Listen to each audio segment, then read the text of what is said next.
गोरेगाव येथे नोंदणीकृत बांधकाम कामगारांसाठी मोफत आरोग्य तपासणी व औषधोपचार शिबिरांचे आयोजन करण्यात आले होते। यामध्ये आपल्या आरोग्याची तपासणी करण्यासाठी अनेक कामगारांनी एकच गर्दी केली होती।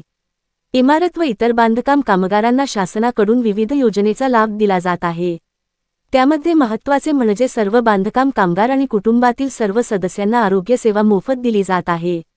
बांधकाम कामगारांना विविध आजारांवर होणारा खर्च टाळता यावा, त्याची आर्थिक परिस्थिती सुधारली पाहिजे यासाठी शासनाकडून बांधकाम कामगारांना विविध आजारावर उपचार व औषधोपचार मोफत दिला जात आहे। त्यामध्ये नेत्र तपासणी, आरोग्य तपासणी यासह शरीराच्या अनेक रोगांवर उपचार व मोफत औषध उपचार दिले जात आहे।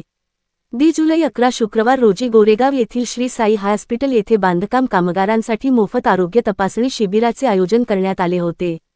यासाठी आरोग्य तपासणी पथकासह रुग्णवाहिका गोरेगाव येथे दाखल झाली होती। यामध्ये विभागीय अधिकारी गंगाधर बडे, समन्वयक Avinash Bonakudkewar, doctor Rekha Gandile, ERT Prafulla Gaikwad, staff nurse Ashwini Chavan, staff Pramod Pole, Roshni Ambure, Durgadas Jadhav या आरोग्य पथकाकडून आलेल्या सर्व बांधकाम कामगारांच्या आरोग्याची तपासणी, औषधोपचार करण्यात आले होते।